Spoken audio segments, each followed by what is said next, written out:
Reinvention. Success is a very nuanced thing because what got you to where you are today is significant likelihood not going to get you to the next level, because every significant major level in your life has some new set of rules. So the growth mindset from Carol Dweck, or adaptability, flexibility, my mom call it rising from the ashes like the phoenix. I'm calling it here reinvention, is really the key to your success, because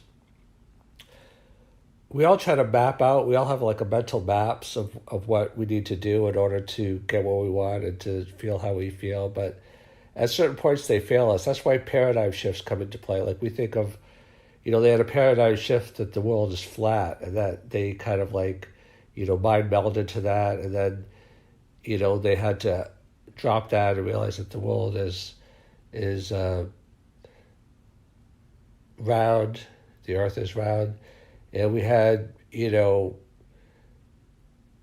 idea that time and space are absolute, that Einstein came along and talked about how they're relative. So we have paradigm shifts, and we have to reinvent ourselves. Like right now, I think one of the things throughout history has been that we consider ourselves physical beings. And I think there's a growing awareness, not conscious, I think, for the most part, but kind of like welling up from the subconscious or the unconscious or both, that we're really spiritual beings. I mean, like the recent Black Lives Matter and throughout history, like our whole social evolution has been little by little by little by little, but I think it's increasing, a recognition that we have to be humane to each other, that we are spiritual beings living in physical bodies. Even our physical bodies are just coagulations of spiritual thoughts. Like the chair is not a chair. The chair is just a coagulation of energy that eventually the molecules will break down into something else. But right now it's in chair form. So this whole reinvention is going through a paradigm shift. I think, the Black Lives Matter and the pandemic and, all the events before that throughout history, I think, are always building upon each other. They say that we live on the shoulders of giants. I mean, the world is just all the manifest man-made creations, man-made and woman-made creations, are just a collection of ideas that people have had. Like the car didn't used to exist, it was an idea. The internet didn't exist, it was an idea.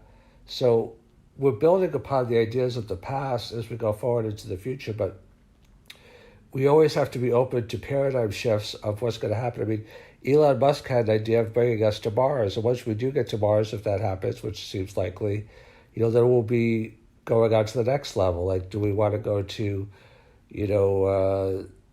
some of the moons of Jupiter, if that's possible, or do we want to send avatars out into the universe as we colonize the solar system?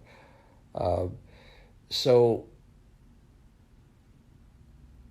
Donald Trump, who I don't agree with certain things, obviously, I'm not, this podcast is not about politics, but he did say one thing that I really do agree with. He said that if you're going to be thinking, this is a paraphrase, but if you're going to be thinking anyway, and we all have to think, because that's how our brains are wired, then hardwired, then you might as well think big. And I agree with that, is that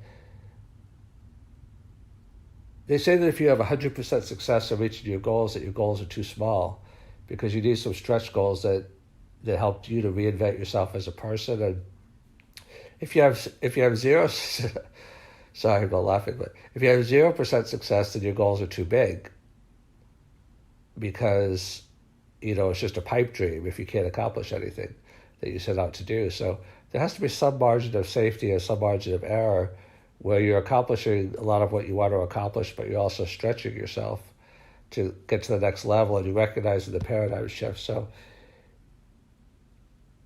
to really become the person that you are meant to be, you have to give up some of the past. And sometimes that means giving up relationships or jobs or opportunities that served you at one time that no longer serve you. And that's scary because the growth mindset actually involves being excited by change. Like, I have always been a person, I think one of my superpowers is that I am very, very, very, very adaptable.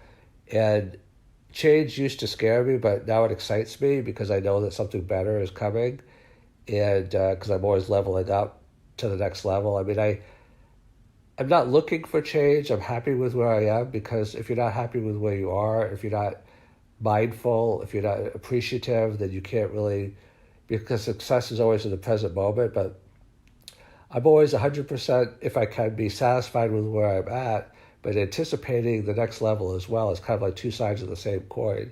So lately I've been experiencing a little bit of anxiety. Anxiety is too strong a word, but maybe like a little bit of nervousness, which is not typical for me, because the rate of change in my life is accelerating over what it used to be before. So there is a part of me that is excited at the same time, because if the amount of change that's occurring in my life is much greater than what it usually is, then the potential for growth and accomplishment is much greater than what it normally is. And I've been having a lot of successes lately. So if there's a possible quantum leap, then I'm very excited about that. But to be honest, I'm nervous also, because it's like change is also like the ground that you're standing on. It's like you're used to a certain kind of, ground. It's like sometimes people don't leave relationships that are not good, because it's like the bad that is in some people's mind better than the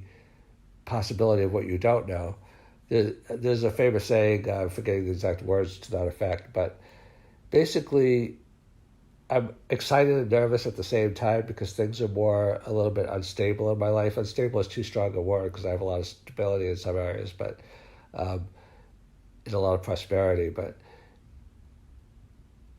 sometimes we know that bigger change is coming, but we don't know what's on the other side of it. But we have to learn how to navigate. Like they say, the best entrepreneurs can process the most ambiguity, because what happens is, if you're and I'm not saying that one is better than the other, because security is important also, but if you're like in a 9-to-5 job, there's ambiguity in any job as well, but there may be like more of a sense of like, what you have to do every day.